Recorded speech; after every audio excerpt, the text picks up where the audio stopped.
Ahoy, welcome to the channel. Sea Power's release is just around the corner, a matter of hours, and I've been bringing you content on its pre-release faithfully. We've covered vehicles, tactics, we've covered missions, but what we haven't covered is it a good game? Is Sea Power the strategy game that everybody's looking for? Well, I don't know about that, and I'll get to why. For some background, I've played strategy games for over 3 decades, all types, all flavors and styles, from casual to hardcore sims. I now regularly play and televise content for the genre. I have early access, and I have covered the game from a ship history, naval doctrine perspective, and I have played some of the hardest missions available. I love naval warfare, and I love the tactics and the history and everything about it. But is it going to be a good strategy game? Well, as a sandbox for reliving historical events or playing out fantasy scenarios, it is great. You can make cool cinematic, you can live out those power fantasies. The eye candy is great, the unit models are fantastic, the weapons are all good, and the systems are there for the player to tinker with. It truly is a sandbox. However, for those looking for a challenging game where it really tests your mettle, you may need to think ahead. Now, for clarity, the game is releasing into early access, and so we are only at the start of our journey. But as it stands at the moment, my biggest problem with the game is the AI, or what appears to be the lack of. One of the most important facets of any strategy game is the AI, especially if it is a single player strategy, and Sea Power at this stage, for all intents and purposes, will be a single player experience. Now, historically, AI in strategy games is pretty lackluster, and it doesn't really ever challenge the player without sufficient buffs or cheats, if you want to call it that, for resources and things. So I'm giving them a little bit of leeway in that regard. We can't expect miracles unless someone uploads the equivalent of strategy gaming ChatGPT into the game, in which you would probably never ever win. So I understand the dilemma. But the AI in this game only seems to do what it was programmed to do in the scenario editor.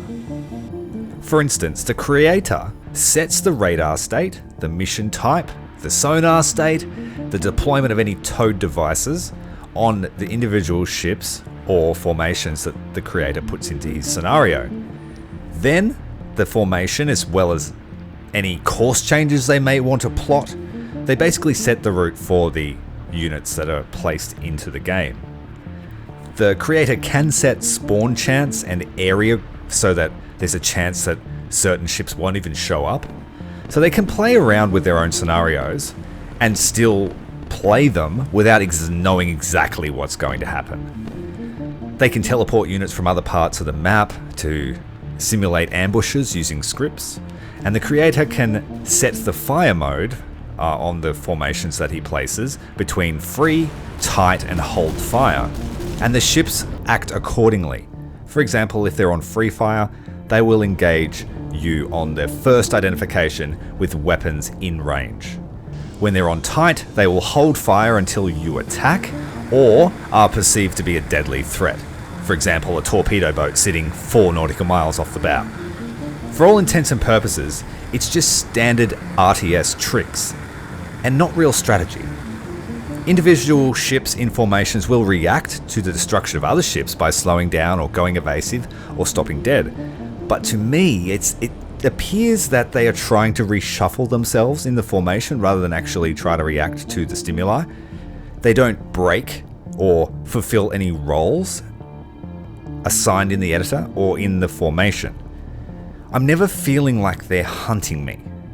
In one scenario, I was able to sail a Yankee class to the east coast of the US through an intense anti-submarine warfare screen. I saw a competent force through the periscope, but I just went under the layer and crept there, and they just sailed out to sea. I left the game on maximum speed and I came back an hour later to see me at the destination. I expected to be dead, but no, I made it there. When I looked at the scenario, there was a lot of units placed on the map and they were all doing things, but they didn't find me and I didn't find them. And I guess that's one of the limits of naval warfare. That's a big deal. Like sometimes you just don't run into your enemy, but it didn't feel like I was being hunted. And so I'm guessing that a lot of scenarios will be heavily reliant on scripting to be challenging. And I feel like it will be like playing one of the early RTSs where AI was totally reliant on instructions and scripted events to be challenging, and it could not deviate from that. And so that's how you could cheese the AI. You would learn its methods and you could just defeat it. As such, the game here does not appear to be able to do anything with carrier-launched aircraft, for example, and that's where I feel the big issue is. And I feel like that's why we haven't seen any carrier-to-carrier gameplay. I tried a carrier-to-carrier gameplay and it was just me shooting at them.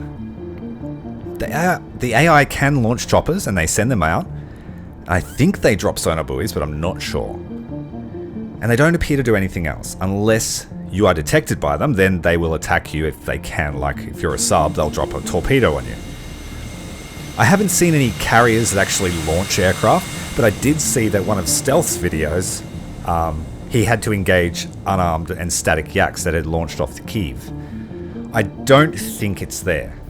I don't think it's ready for the title of strategy game. And maybe that was never the intention. I'm not sure. But I do know there are a lot of people out there that are craving something to really stimulate their brain, make them think. And no doubt that will be the case when you start playing this game. You will have to learn the system and you will get your butt handed to you if you don't know the nuances of naval combat. But someone like myself who is quite familiar with it all, once I learned the game, and I have spent 150 hours since I was given copy, once I learned the game, I realized there was no challenge and that this is, at the moment, a tactics game and more of a battle simulator. You set the rules and the conditions and you watch it play out and you can participate.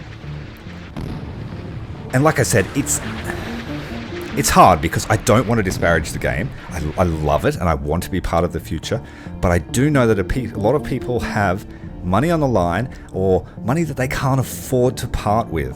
And I would hate for you to feel like you were undersold or you weren't told how things are. Now, I'm going to leave footage here of some of the stuff that I've done, and it's amazing. Like I said, it is a battle simulator, and it's going to be great for recreating historical set pieces. But at the moment, I just don't think the AI is up to scratch. And I feel like the challenging campaigns will come from those really talented people who can think outside the box and create scenarios where they can foresee what the player will do and they will place things in the mission to counter them. Now, don't get me wrong, I've played some challenging scenarios, but I have played about 5 or 6 that were just... I felt not worthy of being aired because it wasn't what I was trying to experience from the game.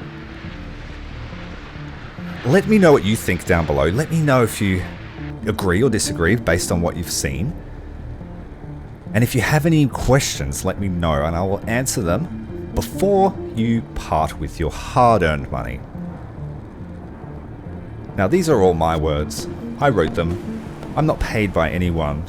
I get a tiny amount of YouTube revenue, maybe enough to buy a pizza and a bottle of scotch. So I'm not in this for the money. I'm in this for the love of the game. I'm in this for like a storyboard canvas. I've really been looking for a game where I can tell a story and recreate some amazing moments. But in terms of difficult strategy game that rivals some of the older naval titles, I'm not sure it's there yet. But the beauty of it is in early access. the devs are committed. Like, you only have to look at some of the models and the way the game plays out and all the things they've thought about simulating, and the appreciation for the genre, which, let's say, it is niche as. So props to them for that. And I look forward to the future with you all. Until next time, Commander Tyrael, out.